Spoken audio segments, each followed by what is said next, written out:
Di pa rin talaga tapos ang giyera sa pagitan ng Iran at US dahil muling umatake ang Estados Unidos sa Iran at binomba ang mahahalagang military sites at assets ng Iran sa baybayin ng Persian Gulf na lubos na ikinagalit ng Iran. Ano ang mitsa ng muling pag-usbong ng gulo? Paano isinagawa ng US ang pambobomba? Bakit sa kabila ng mga pahayag ni Trump na maayos na ang negosasyon ng dalawang panig ay tila kabaliktaran naman ang totoong nangyayari?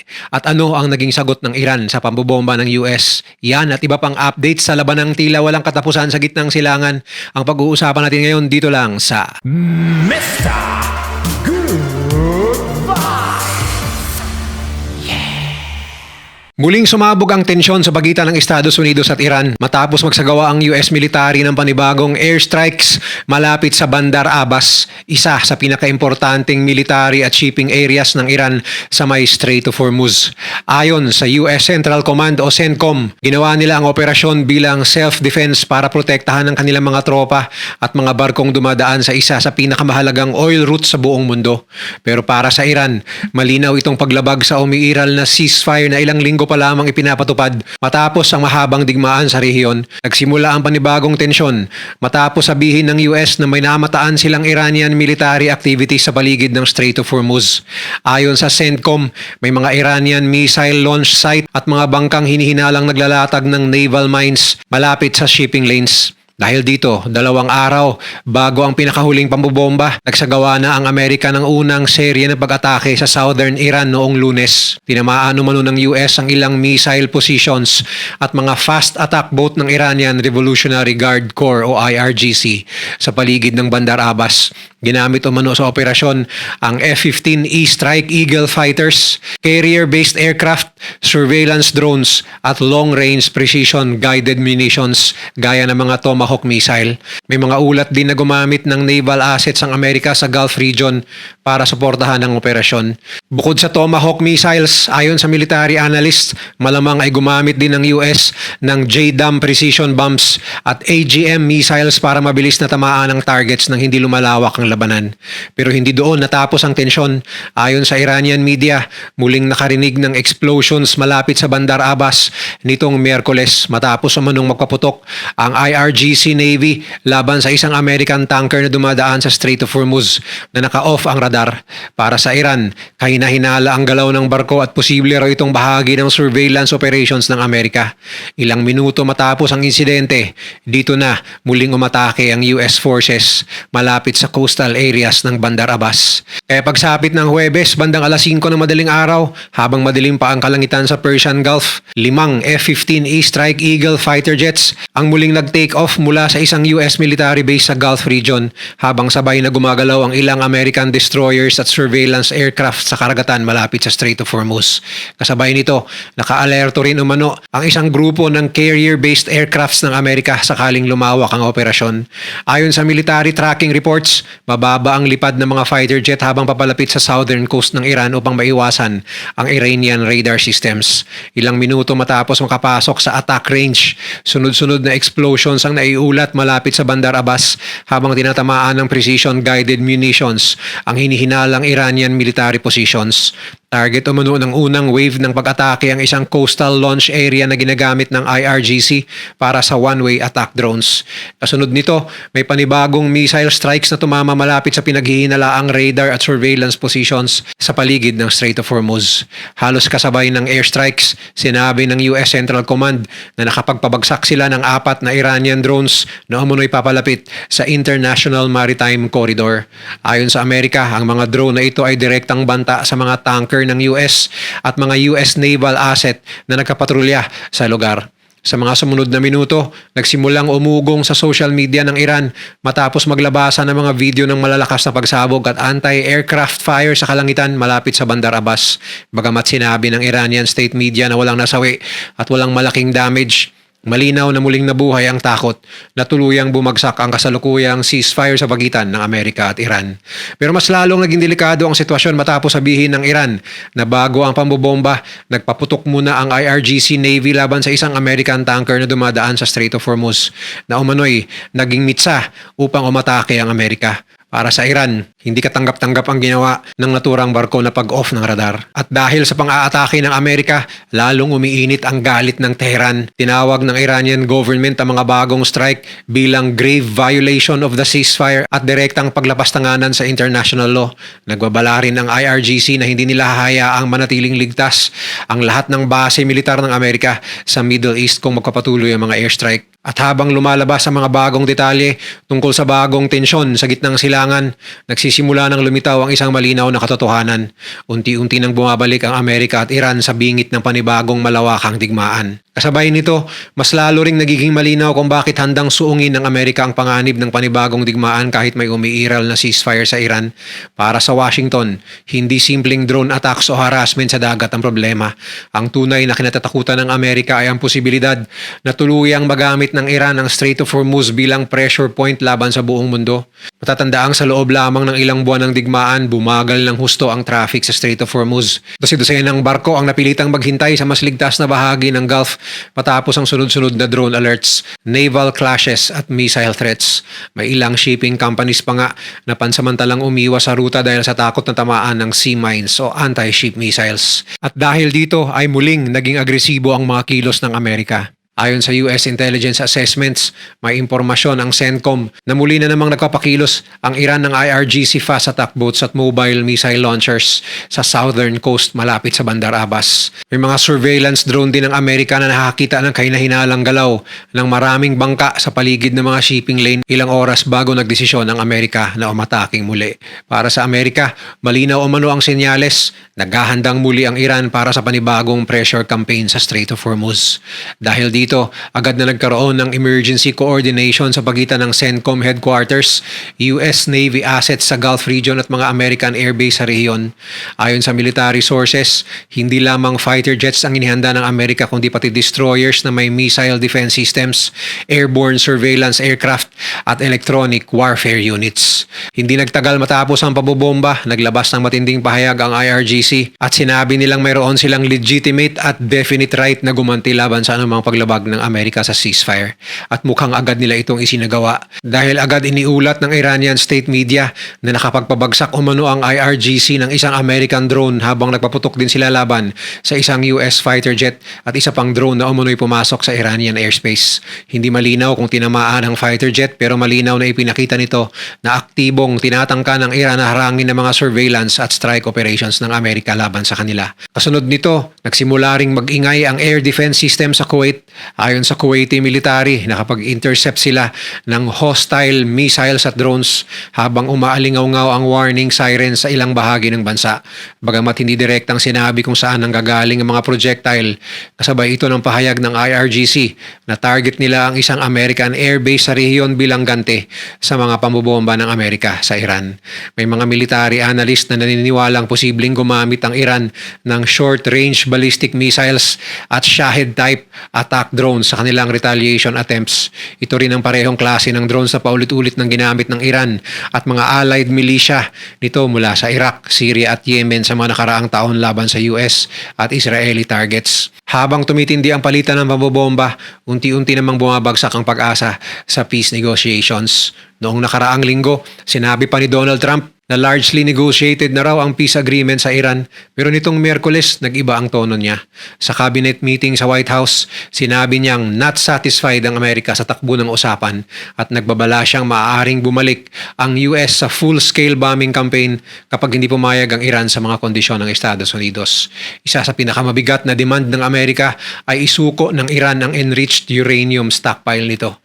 Pero para sa Tehran, halos imposible itong tanggapin. Paulit-ulit ng sinasabi ng Iran na hindi nila isusuko ang uranium program nila dahil bahagi raw ito ng kanilang national sovereignty at long-term security strategy. Gusto rin ng Iran na ibalik sa kanila ang mga perang sinanksyon ng Estados Unidos. Para sa Iranian leadership, kapag pumayag sila sa mga kondisyon ng Amerika, para na rin nilang inamin na natalo sila sa ilalim ng military pressure ng Amerika. Sa Washington, lalong tumitigas ang posisyon ni Donald Trump. Sa pinakahuling cabinet meeting sa White House, diretsahan niyang sinabi na walang matatanggap na sanctions relief ang Iran hanggat hindi nito isinusuko ang enriched uranium stockpile nito. Ito ang isa sa pinaka-importanting demand ng Amerika sa kasalukuyang negosasyon at dito lalong nagiging komplikado ang ceasefire. Sa isang banda, parehong nagsasabing gusto nilang maiwasan ang mas malaking digmaan, pero sa kabilang banda, parehong ayaw umatras sa pinakamahalagang kondisyon nila sa isa't isa. At habang lalong umiinit ang sitwasyon sa Strait of Hormuz, mas lalong lumalapit ang Middle East sa posibleng mas malawak at mas mapanganib na regional war. Habang nangyayari ito, nagsimula namang lumabas sa mga detalye ng draft agreement na umunoy pinag-uusapan ng magkabilang panig. Ayon sa Iranian State TV, kabilang daw sa proposal ang muling pagbubukas ng Strait of Hormuz at pagbabawas ng presensya ng US military sa rehiyon. Pero mabilis itong pinabulaanan ng White House at tinawag na complete fabrication. Sa kabila nito, may mga report na nagkapatuloy pa rin ang indirect negotiation sa tulong ng Qatar at Oman. Nitong Martes, nagkaroon naman ng panibagong pag-uusap sa pagitan ng Iranian Foreign Minister at Prime Minister ng Qatar tungkol sa posibleng framework ng isang kasunduan. Ayon naman kay US Secretary of State Marco Rubio, posible pa rin daw ang isang deal pero hindi ito mangyayari agad. Sinabi niyang marami pang pinagtatalunang detalye lalo na sa usapin ng military activity ng Iran at future control sa Strait of Hormuz. Pero habang tumatagal ang usapan, lalong umiinit ang sitwasyon sa paligid ng Iran. Sa intelligence reports ng Amerika, may mga indikasyon na munong patuloy na pinapalakas ng Iran ng kanilang missile at drone readiness sa southern coast. May mga ulat ding mas naging aktibo ang IRGC naval unit sa paligid ng Gulf matapos ang pinakahuling US strikes. Kasabay nito, lumalakas din ang propaganda war ng magkabilang panig. Sinabi ng Iranian Supreme Leader Mojtaba Khamenei na hindi na magiging ligtas na shield ang Middle East para sa mga base militar ng Amerika. Isa itong malinaw na mensahe na kaya pa ring targetin ng Iran ang US assets sa rehiyon kahit nagpapatuloy ang ceasefire. At anumang oras ay kaya nilang targetin ang kanilang mga kapitbahay na pinaniniwalaan dati na hindi kayang gawin ng Iran. Sa kabilang banda, paulit-ulit namang sinasabi ni Trump na handa siyang bumalik sa full-scale bombing campaign kung hindi papayag ang Iran sa mga kondisyon ng Washington. At para sa maraming military analysts, ito ang pinakamapanganib na bahagi ng sitwasyon ngayon. Dahil habang parehong nagsasabi ang dalawang panig na gusto nila ng kasunduan, parehong naghahanda rin sila para sa posibilidad na bumagsak ito anumang oras. At kapag nangyari yon, posibleng hindi na lang limitado sa Bandar Abbas o Strait of Hormuz ang susunod na labanan, posible nang madamay ang buong Gulf region. Habang nakatutok ang buong mundo sa tensyon sa pagitan ng Amerika at Iran, unti-unti namang lumalawak ang kaguluhan sa iba pang bahagi ng Middle East, lalo na sa Israel at Lebanon. Sa Southern Lebanon, muling nagbabala ang Israeli military sa mga residente ng ilang bahagi ng Tyre City at Zakuk al-Mufdi na agad lumikas at pumunta sa hilaga ng Zarani River halos 40 kilometers mula sa border ng Israel. Ayon sa Israel, may mga gusali raw sa lugar na ginagamit ng Hezbollah para sa military operations at weapon storage. Kasunod ng babalang yun, nagsimula na naman ang sunod-sunod na airstrikes ng Israel sa Southern Lebanon. Makikita sa mga video mula sa lugar ang malalaking pagsabog habang umaakyat ang makakapal na usok mula sa ilang residential areas. Ayon sa Israeli military, target nila ang command centers, rocket launch positions at drone facilities ng Hezbollah. Pero agad ding gumanti ang Hezbollah. Sa isang pahayag, sinabi ng grupo na nagsasagawa sila ng dose-dosenang operations laban sa Israeli troops, Merkava tanks, engineering vehicles at military positions sa southern Lebanon at northern Israel. Gumamit umano sila ng rockets, drones, anti-tank missiles at close-range attack laban sa Israeli forces. May mga ulat pa na isa sa mga target ng Hezbollah ay isang Iron Dome platform at ilang Israeli military positions sa Galilee region. At dito lalong nagiging delikado ang buong sitwasyon dahil ang Hezbollah ay isa sa pinakamalalakas na Iranian-backed armed group sa Middle East.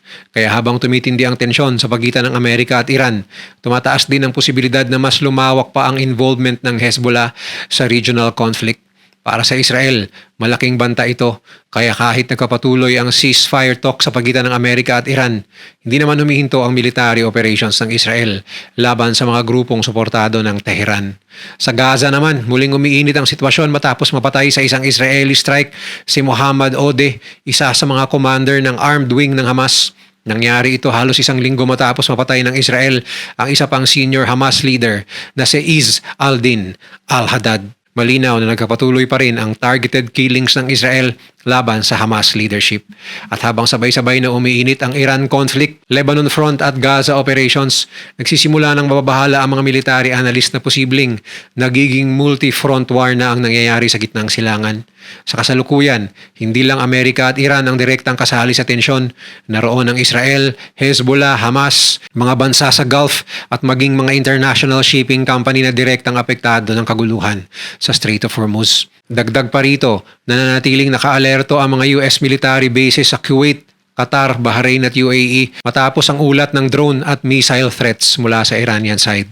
May ilang reports pa na mas dumadami ang paglipad ng surveillance aircraft at aerial refueling tankers ng Amerika sa rehiyon nito mga nakaraang araw.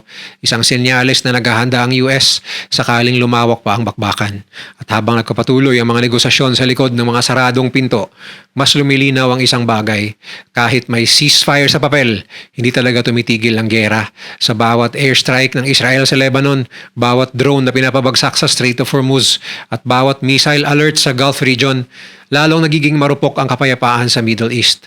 At ngayon, isang maling kalkulasyon na lang ang maaaring magpasabog sa buong rehiyon. Sa ngayon, hindi tuluyang sarado ang Strait of Hormuz pero hindi rin ito maituturing na normal o ligtas.